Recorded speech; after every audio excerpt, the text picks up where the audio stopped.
You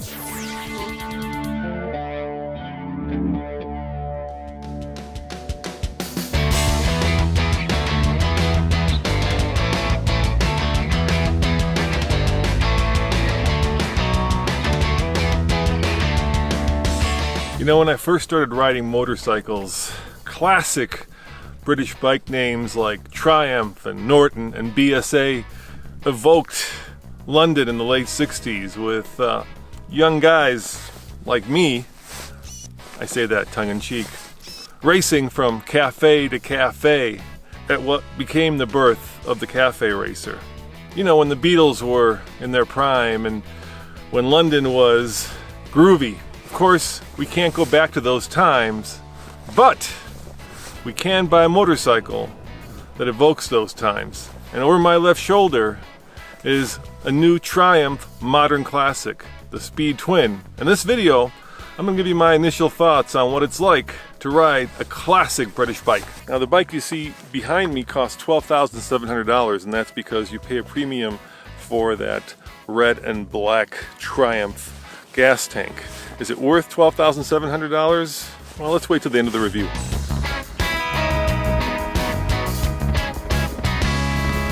The original Triumph Speed Twin was born in 1937, and a few years ago I actually bought a 1968 BSA Thunderbolt because I wanted to relive those days of classic British bikes. And I gotta be honest, it wasn't what I expected. Sometimes it wouldn't start, and other times it wouldn't start, and then there were other times when it wouldn't start. It was also a little confusing because the brake and the gear lever were switched, so an emergency stop consisted of me downshifting a gear. And then of course there are the wonders of drum brakes all around when you're not sure if you're going to stop before the truck in front of you. So now what we have here is a classic British bike with all the modern goodies. So let's start with those right now. So as you can tell, this modern version of the original Speed Twin comes with all the things you'd expect on a modern bike, and that of course includes things like ABS, and you get 3 different rider modes: rain, road, and sport. And speaking of sport, let's talk about where this motorcycle fits into the Triumph lineup. The Speed Twin is basically a more everyday, livable, tamed down version of the Thruxton. With the Thruxton, you basically get the same bike, the same 1200cc power plant, but you get a much sportier bike. So in the Speed Twin, what Triumph did was they moved the pegs forward, they moved the handlebars up, and they eliminated some of the features, giving you a bike that is, well, not like this, but more like this, making it a much more comfortable bike to ride. But having said that, if you're like me and you're pretty tall, the riding position is still a little bit on the cramped side. I put about 100 miles on it over the last 2 days, and after about an hour or two, my legs start to get a little tensed up. So if you're looking for an adventure bike ride, this isn't it.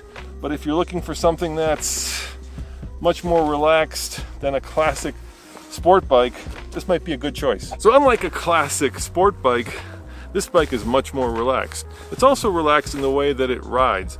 Unlike, let's say, a nervous and twitchy sport bike, this is much more laid back. And if you want to go fast on this bike, you have to do it slowly. And what I mean by that is you want to be very smooth, especially in your gear shifts, in the way that you apply the throttle, in the way that you apply the brakes. It rewards being deliberate and smooth. It does not like it when you're slamming in gears and throwing down the throttle.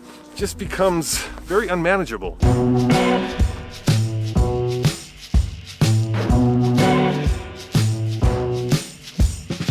And just like in the Thruxton, you've got the same 1200cc Bonneville Parallel Twin, which is a great power plant. It's about as classic as it gets for British sport bikes. The one thing you want to keep in mind is that while it does produce just under 100 horsepower, it has gobs of torque. So while the red line is 8,000, you really never even have to hit that, because this bike will, well, take off like a scalded cat no matter what gear you're in. And unlike the Thruxton, the only suspension change you can make is the preload in the back, because the rest of it is pretty much, well, the way you get it from the factory. And you might think that's a bad thing if you're used to being able to fine-tune your motorcycle to your riding style, but you know what, this has a very broad bandwidth. So if you're taking it easy, if you're out there enjoying a beautiful day like this, you won't miss the fact that you can't get it just right for your weight or for your height or for your riding style.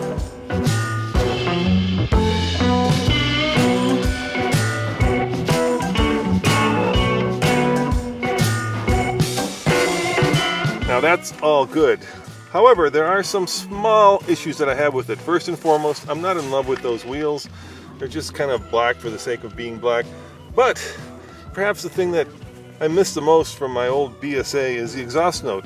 This exhaust note, while it's classically British, is just a little too subdued. Let me show you and let you decide.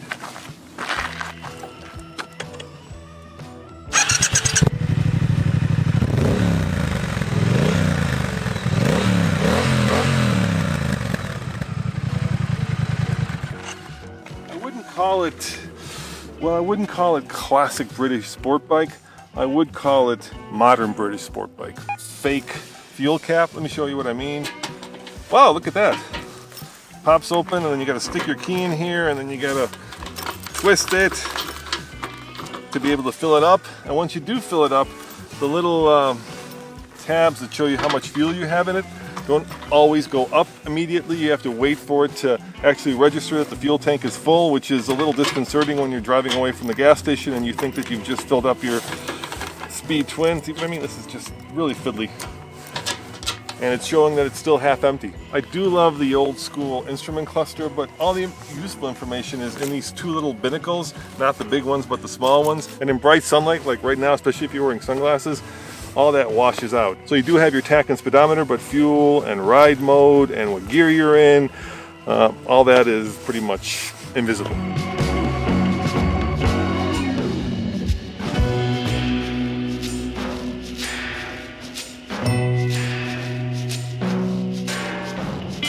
I think my biggest complaint about the Speed Twin is that it's just too darn inconspicuous. I mean, if you see it over my black shoulder, it's just kind of all black. If you compare it to the Thruxton, that's got a lot of polish bits, right?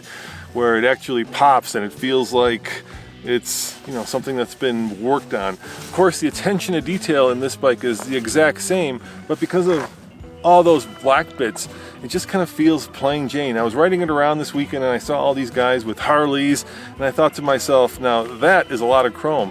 And I guess that's a personal thing, whether you like chrome or not, but for me it's a little too understated, you know, a little too much of a wallflower.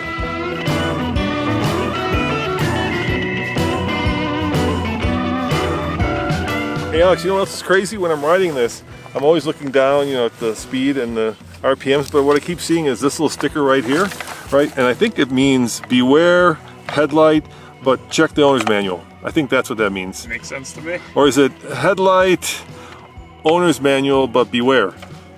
Could be that too. More important question is, what's the one on the tank?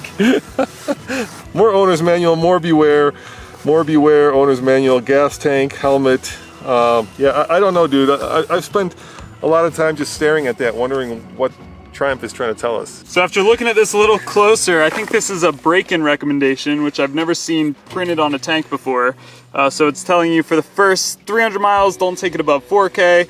From 300 to 600 miles, don't take it above 5K, and then it goes to 6 and 7. So pretty interesting. So at the start of this video, I asked a question. Would I spend $12,700 on a new Triumph Speed Twin? I think I spent about $3,000 on that old BSA. And the answer is hell yeah!